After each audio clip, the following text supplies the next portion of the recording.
সুপ্রিয় দর্শক, আসসালামু আলাইকুম। নিউজ 24 এর এখনকার আপডেট সংবাদে আপনাদেরকে স্বাগতম। প্রথমেই জানিয়ে দিচ্ছি সংবাদ শিরোনাম। কার্নিশে ঝুলে থাকা শিক্ষার্থীকে গুলি করা সেই এসআই গ্রেফতার।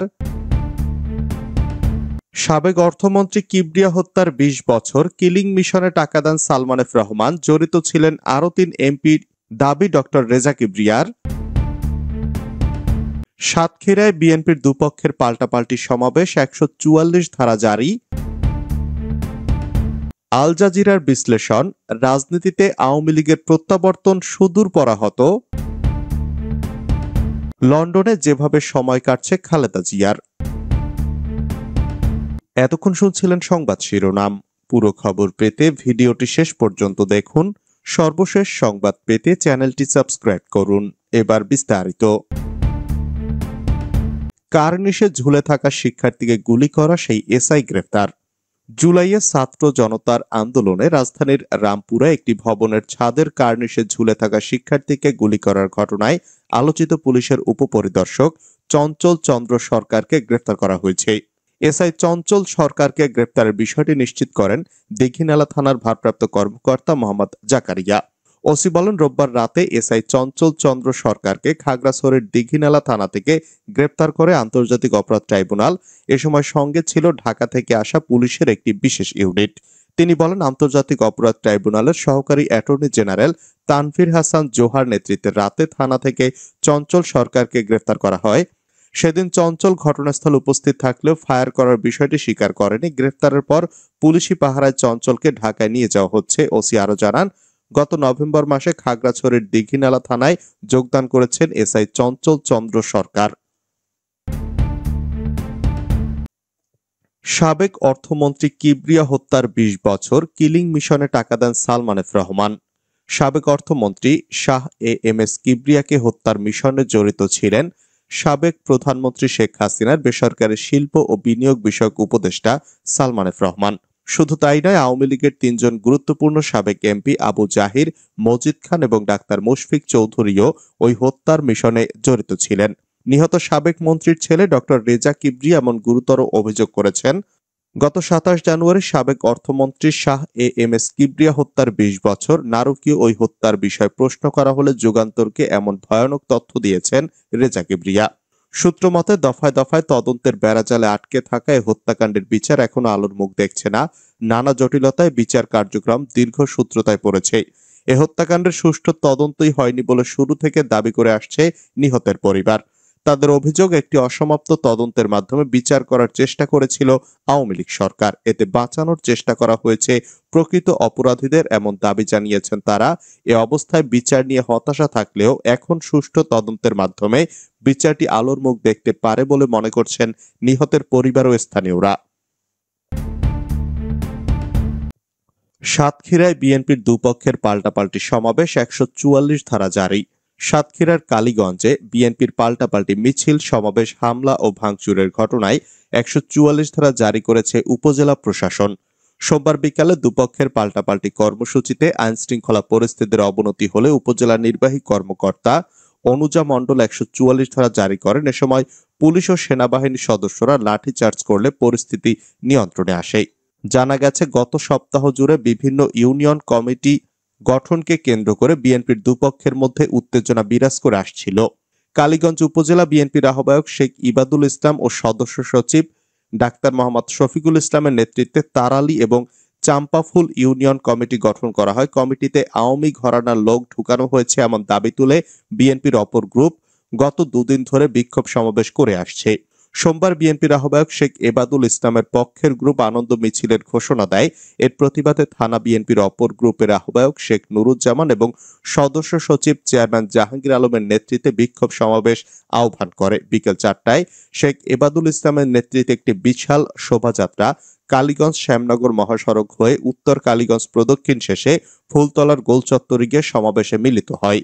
সেখানে শেখ ইবাদুল ইসলামের সভাপতিত্বে বক্তব্য রাখেন সদস্য সচিব ডাক্তার শফিকুল ইসলাম বাবু সহ উপজেলা ও ইউনিয়ন বিএনপি ও অঙ্গ সহযোগী সংগঠনের নেতৃবৃন্দ। অন্যদিকে বিএনপির অপর অংশের আহ্বায়ক দাবি করে শেখ নুরুজ্জামান এবং সদস্য সচিব জাহাঙ্গীর আলমের নেতৃত্বে যুবদল, ছাত্রদল সহ বিএনপির শত শত নেতাকর্মী পাল্টা মিছিল নিয়ে উপজেলার প্রধান প্রধান সড়ক প্রদক্ষিণ করে কালীগঞ্জ থানা বিএনপির কার্যালয়ের সামনে গিয়ে সমাবেশে মিলিত হয়। এক পর্যায়ে উভয় পক্ষের নেতাকর্মীরা সংঘর্ষে জড়ালে গোটা এলাকা রণক্ষেত্রে পরিণত হয়। মিছিল সমাবেশ চলাকালীন দুপক্ষের ইটপাটকেল ও লাঠি পেটায় বেশ কয়েকজন আহত হন। পরে দুপক্ষের নেতাকর্মী সমর্থকরা সংঘর্ষে জড়িয়ে পড়লে উপজেলা প্রশাসন 144 ধারা জারি করে। আল জাজিরার বিশ্লেষণ, রাজনীতিতে আওয়ামী লীগের প্রত্যাবর্তন সুদূর পরাহত। শেখ হাসিনা পতনের 5 মাস পর তার দল আওয়ামী লীগ ও অঙ্গ সংগঠনগুলো এখন বিভক্ত। দলের পলাতক বা আত্মগোপনে থাকা নেতারা ক্ষমা চাইতে রাজি না হলেও তৃণমূলের পরিস্থিতি ভিন্ন। তাদের কেউ ভীত, কেউ আত্মগোপনে, আবার কেউ ভিন্ন পরিচয় শুরু করেছেন নতুন জীবন, বাদ দিয়েছেন রাজনীতিতে ফেরার চিন্তা। এর মধ্যে বিএনপি ও জামায়াত গুম ও খুনের সঙ্গে জড়িত আওয়ামী লীগ নেতাদের বিচারের দাবিতে সোচ্চার। অন্যদিকে ছাত্র আন্দোলনে নেতৃত্ব দেওয়া অংশ তো এক কাঠি সরেস। তারা আওয়ামী লীগের নেতাদের বিচার তো চায়ই, পাশাপাশি নির্বাচনে আসতে দিতে চায় না দলটিকে। এমন পরিস্থিতিতে 75 বছরের পুরনো আওয়ামী লীগের প্রত্যাবর্তন সুদূর পরাহত বলেই মনে হচ্ছে। 2024 সালের 16 জুলাই পুলিশের গুলিতে রংপুরে নিহত হন আবু সাইদ। সেদিনের এক ভিডিওতে দেখা যায় ঢাকার তৎকালীন মৎস্য ও প্রাণী সম্পদ মন্ত্রী এবং আওয়ামী লীগের নেতা আব্দুর রহমান স্থানীয় এক কবির কবিতা আবৃত্তি শোনার পর বলে উঠেছেন, চমৎকার। এমন সময় খবর এলো আবু সাইদ নিহত হয়েছেন। এ খবরে তাকে উদ্বিগ্ন মনে হয়নি। তিনি ভাবলেশহীনভাবে বললেন, কিছুই হবে না, আমাদের নেতা সবকিছু সামলে নেবেন। এ ঘটনার কয়েকদিন পর হাসিনা সরকারের পতন ঘটে। এর আগে আন্দোলন দমাতে সরকার হত্যা করে 834 জনকে। গত বছরের 1 জুলাই শুরু হওয়া আন্দোলন শেষ হয় 5 আগস্ট সামরিক হেলিকপ্টারে ভারতে বোন রেহানা সহ হাসিনার পলায়নের মাধ্যমে। নারী ও শিশু সহ এ আন্দোলনে আহত হয়েছেন 20,000-এর বেশি মানুষ। এ আন্দোলন হাসিনার 16 বছরের একক আধিপত্যকে মাটির সঙ্গে মিশিয়ে দিয়েছে। এখন তার দল সংগ্রাম করছে বাংলাদেশে টিকে থাকার। দলের শীর্ষ পর্যায়ের নেতারা তাদের কৃতকর্মের জন্য ক্ষমা চাইতে নারাজ। তবে মধ্য পর্যায়ের নেতা ও সমর্থকরা মনে করছেন, কোথায় ভুল হয়েছে সেটি আওয়ামী লীগের খুঁজে বের করা দরকার। আওয়ামী লীগের আন্তর্জাতিক ষড়যন্ত্রের ভুক্তভোগীর দাবি করে দলের জয়েন্ট সেক্রেটারি আফম বাহাউদ্দিন নাসিম বলেন, আমরা আন্তর্জাতিক ষড়যন্ত্রের শিকার আত্মগোপনে থাকা আওয়ামী লীগ নেতা যদিও কারো নাম উল্লেখ করেননি। তবে বিশ্লেষকরা বলছেন, নেতাদের এ ধরনের দাবির অর্থ হচ্ছে ব্যর্থতাকে অস্বীকার এবং জনসাধারণের অসন্তোষ বোঝার অক্ষমতা।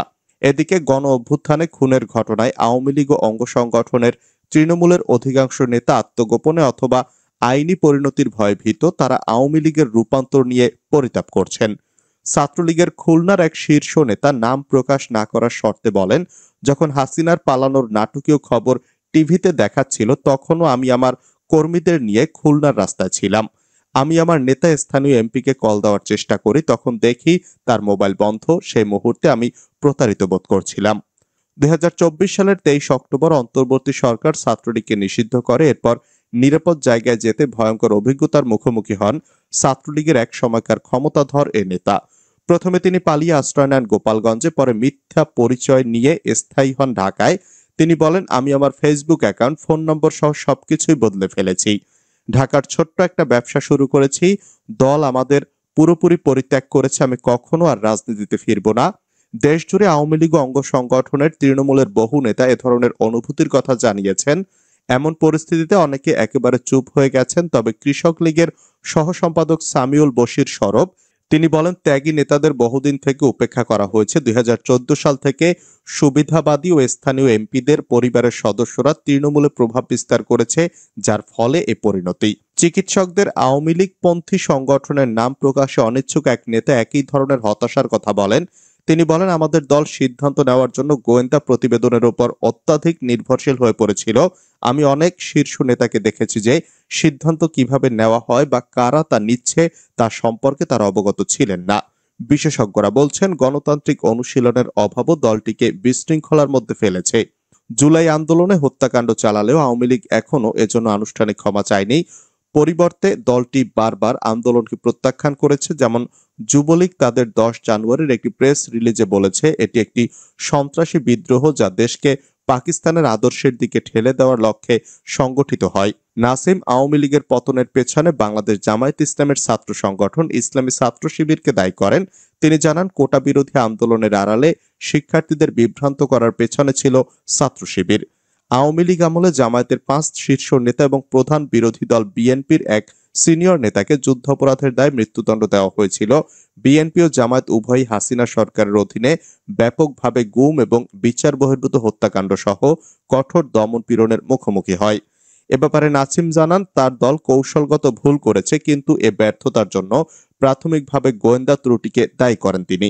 এদিকে হাসিনার ঘনিষ্ঠ সহযোগী এবং সরকার অপসারণ পর্যন্ত 11 বছর ধরে স্বরাষ্ট্রমন্ত্রীর দায়িত্ব পালন করা আসাদুজ্জামান খান কামাল ভারতীয় সংবাদপত্র ইন্ডিয়ান এক্সপ্রেসের সঙ্গে সম্প্রতি এক সাক্ষাৎকারে দাবি করেন, আওয়ামী লীগ ইসলামী সন্ত্রাসী এবং সেনাবাহিনী দ্বারা পরিচালিত যৌথ কুর শিকার হয়েছে। যদিও এ ব্যাপারে দলের অন্যরা একমত নন। সাবেক স্বরাষ্ট্র প্রতিমন্ত্রী তানজিম আহমদ সোহেল তাজ দলের মধ্যে জবাবদিহির অভাবকে সরকার পতনের কারণ হিসেবে দায়ী করেছেন। তিনি বলেন, আওয়ামী লীগকে বাংলাদেশের মানুষের কাছে অন্যায়, নিপীড়ন, দুর্নীতি, কোটি কোটি টাকা লুণ্ঠন ও পাচারের জন্য ক্ষমা চাইতে হবে। আমি এখনো কোনো নেতাকে আত্মোপলব্ধি, আত্মসমালোচনা বা অপরাধ স্বীকার করতে দেখিনি। নির্বাসন বা প্রত্যাবর্তনের অভিজ্ঞতা হাসিনার কাছে নতুন নয়। রাজনৈতিক বিশ্লেষক হাসানুজ্জামান বলেন, এবার অবশ্য পরিস্থিতি ভিন্ন। নেতা হিসাবে শেখ হাসিনার ভাবমূর্তি মারাত্মকভাবে ক্ষুণ্ণ হয়েছে। শেখ হাসিনাকে ছাড়া দল পুনর্গঠন করা চ্যালেঞ্জিং হবে এবং অভ্যন্তরীণ বিভক্তির সম্ভাবনা রয়েছে।